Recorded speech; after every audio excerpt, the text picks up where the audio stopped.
Since the dawn of civilization, humans have fought to conquer the desert. But when we're gone, the sand seeks to swallow up everything we've built. Deep in the scorched heart of the Mojave Desert lies Las Vegas. The casinos are empty now. No dealers at the tables, no gamblers at the slots. But it still burns bright, a neon mirage flickering against the emptiness. The Las Vegas Strip is a 4.2-mile stretch of just absolutely pure spectacle. It's hotels, it's casinos, and more than 10,000 miles of neon tubing and 12 million lights. The city itself outshines entire countries in electricity consumption, guzzling over 8,000 megawatts of energy a day. That's the same rate as a Paraguay or Iceland.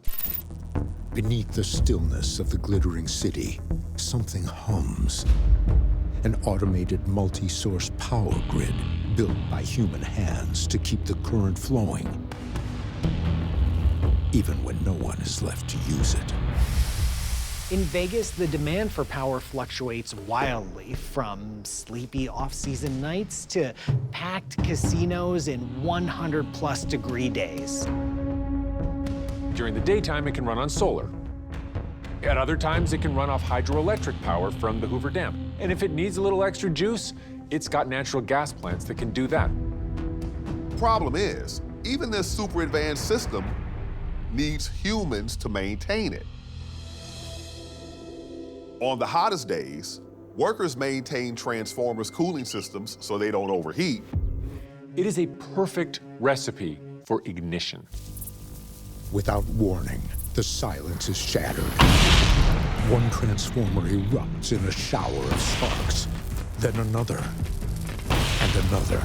It's the beginning of the end. Those explosions would come so fast and furiously that it would sound like someone was making popcorn, only the kernels were sticks of TNT. It would be like the most gruesome, destructive fireworks show you've ever seen. After more than a century of unbroken glow, the brightest city on Earth goes dark. The Strip, once a beacon of excess, is swallowed by blackness, but parts of the city are still smoldering. All it will take is one gust, one ember, and Las Vegas will light up the sky one last time. One of the easiest ways for fire to spread is through dense vegetation. But Vegas has spent years getting rid of that vegetation and leaning more into desert landscaping to reduce water usage. So there's just not that much left to burn in the area, except our buildings.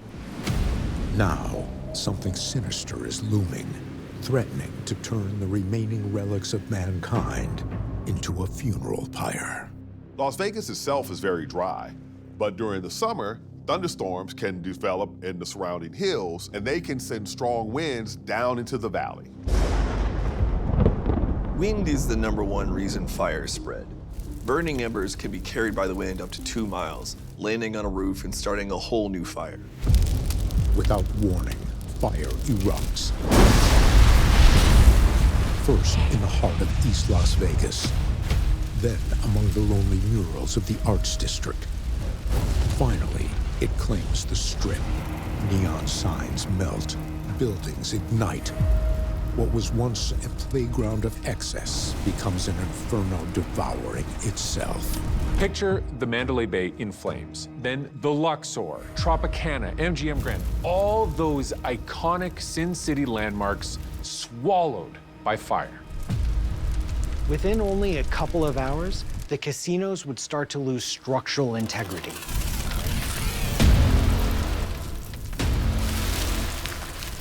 You'd see the roofs cave in and the walls collapse. All the glitz and glamour just melt into charred rubble. Las Vegas is a flaming ruin. The only question that lingers in the smoky air is how long before what's left is swallowed up by the desert.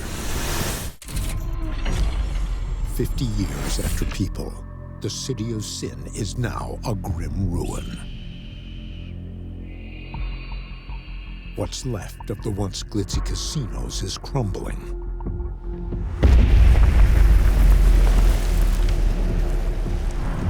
The concrete giving way to relentless heat and time. Any protective sealant that used to reflect heat, that is long since worn off. And so now you've got these hot Las Vegas days, these cold Las Vegas nights, and that is a perfect recipe for severe thermal cracking. Thermal cracking is when the concrete heats up 10 degrees or more above the surrounding air, it starts to stress and crack. And the bigger the temperature difference, the worse it gets. Unlike the ancient ruins it was built to evoke, Caesar's palace is cracked, broken, and crumbling into dust. Now you might be thinking, why can't I visit Roman ruins that are thousands of years old when in Las Vegas, Caesar's palace disintegrated in just a few years? Well, the reason is something called quicklime. Quicklime is made by heating limestone until it becomes a chalky powder. And then when you mix the powder with water, it forms a super sticky glue that can hold rocks together for centuries. The best thing about it, though, is that you're gonna get cracks that form over time. But once they do, water gets inside the cracks. That causes the chemical reaction to get triggered again, and you end up with this magical, self-healing concrete. Even better, the mixture pulls carbon from the air, turning it back into stone. So not only does it fix itself, it makes itself stronger. It's crazy. Ancient Roman concrete actually got stronger over time, whereas everything we use today breaks down under heat, water, and stress, leading to cracks, erosion, and eventually a total collapse. The desert is overwhelming what's left of the Strip.